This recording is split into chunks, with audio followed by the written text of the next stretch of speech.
Jau rugsėjo 19-20 dienomis susitiksime didžiausioje personalo konferencijoje HR savaitė Lietuva. Net sunku patikėti, kad jau prabėgo beveik metai, kai vėl pasimatysime. Ir aišku, šiemet vėl paruošėm jums daug puikių pranešėjų, daug puikių įspūdžių ir daug gerų įžvalgų. Dr. Amy Edmondson viena iš tų pranešėjų, kurią mes labai džiaugiamės pasikvietę. Beveik po 4 metų diskusiją mes ją turėsime Lietuvoje, kalbančią apie psichologinį saugumą. Harvard Business School profesorė, Thinkers 50 sąraše, man atrodo, jau 3 metus išrenkama numeris 1 pasaulio mąstytoja, apie tai, kaip kurti psichologinį saugumą organizacijoje ir dar svarbiau, o kaip jį puoselėti toliau. Markas Gallagheris, tai žmogus, kuris yra daugiau negu 30 metų Formulės 1 industrijos priešakyje. Jordan Grand Prix, Red Bull Racing ir kitų komandų vadovas.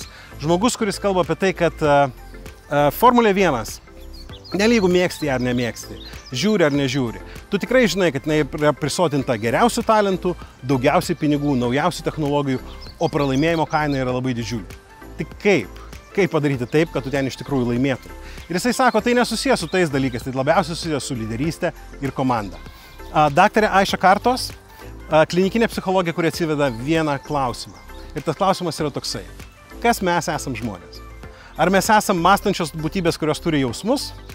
Ar vis tik mes esame emocionalios būtybės, kurie karts nuo karto mąsto? Mat, Aisha sako, kad priklausomai nuo to, kaip mes atsakysim iš tą klausimą, priklausys tai, kaip mes kūrėm organizaciją, kokius darbuotojus apie save būrėm ir kaip bendradarbiavom kartu. Janas Muchelfaidas, jis buvęs Microsoft Europe vadovas, kuris beje, jo vadovavimo metu Microsoftas 4 metus iš eilės viršijo savo rezultatus.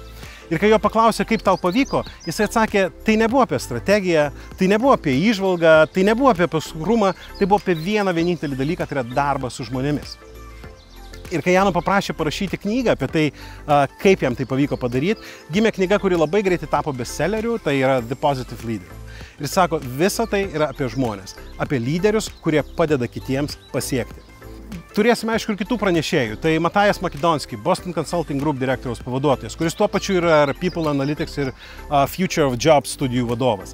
Jisai atvažiuoja su naujausiamis įžvalgomis apie organizacijas, darbuotojus ir HR-ą. Daktarė Kata Fredheim, kuris sako, kad, kažin ar mes viską pasimokėm iš medžiotojų rinkėjų. Būdama antropologija greičiausiai negalėtų užduoti kito klausimą. Vienokinai sako, kad tam tikras pamokas pasiėmė šiandien, mes galėtume sukurti daug prasmingesnės ir daug labiau suburančias organizacijas. Amanda Nolan, jinai kalba apie tai, kad, aišku, visos organizacijos mokosi. Tačiau labai dažnai organizacijos mokosi teisingų įgūdžių. Stengiasi išvystyti tuos teisingus įgūdžius. Tačiau kas tai yra iš tikrųjų jūsų organizacijų? Ir ar iš principo gali būti teisingi įgūdžiai, kuriuos organizacijos turi vystyti? Aš pasakiau keletą pranešėjų, bet aišku, yra begalė. Yra gerokai daugiau. Ir jūs gerai žinot, kad jų kiekvienais metais mes turime daugiau negu 50, galbūt net 60 pranešėjų, kurie visi ateina į šią sceną pasidalinti su jumis savo įžvalgomis. Tačiau svarbesnis dalykas yra kitas. Jau dabar matom, kad mūsų konferencijoje bus daugiau negu 1500 dalyvių. Ir nors pranešėjai atneš daug įžvalgų, dar daugiau turbūt įžvalgų yra čia pat salėje, iš to 1500 dalyvių. Tai mes stengiamės sukurti, kad įžvalgas ateitų ne tik į scenos, bet stengiamės sukurti jums tas erdves, kurioje jūs galėtumėt bendrauti, dalintis patirtimi, dalintis savo sėkmėmis, nesėkmėmis ir aišku, kažkuria prasme sukurti šventę. Sukurti šventę visiems mums, kad ne tik tai gerai pabūtume, ne tik tai gerai pasimokytume, bet to pačiu ir gerai praleistume laiką. Man atrodo, šita bendruomenė, jinai padeda organizacijoms augti. Šita bendruomenė yra ta, kuri atsakinga už tai, kad organizacijos tobulėtų. Šita bendruomenė yra atsakinga už žmonės. Tai ačiū Jums labai, kad esat. Ačiū Jums labai, kad esat šitai konferencijoje.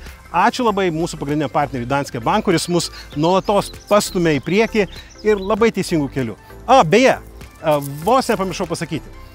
Kadangi Dr. Edmondson atvyksta iš Jungtinių valstijų, tai kelias tolimas, mes kažkaip pagalvojom ir pasitarėm su ja, kad būtų keista, jeigu neatvažiuotų tik tai valandos laiko pranešimui. Tad dieną prieš, rugsėjo 18 dieną, Dr. Amy Edmondson taip pat turės ir pusės dienos susitikimą, pusės dienos workshopą apie klaidas. Kitaip sakant, jinai kalbės apie tai, o kaip reiktų klysti. Praeitais metais, berods, jinai išleido knygą, kuri vadinasi Right Kind of Wrong. Financial Times išrinko ją metų verslo knyga, turbūt išvertus į lietuvių kalbų pavadinimą, tai reikštų kaip klysti teisingai. Tai štai jinai kalbės apie tai, Tai kokias klaidas mes turėtume skatinti organizacijose ir galbūt net apdovanoti savo darbuotojus ir kurių klaidų reiktų būtinai vengti. Tai pasimatykime rugsėjo 19-20 kartu su jumis visais ir dar daugiau negu 1500 dalyvių, bet nepamirškite, kad į rugsėjo 18 seminarą jūs būtinai turit pasikviesti ir savo vadovus.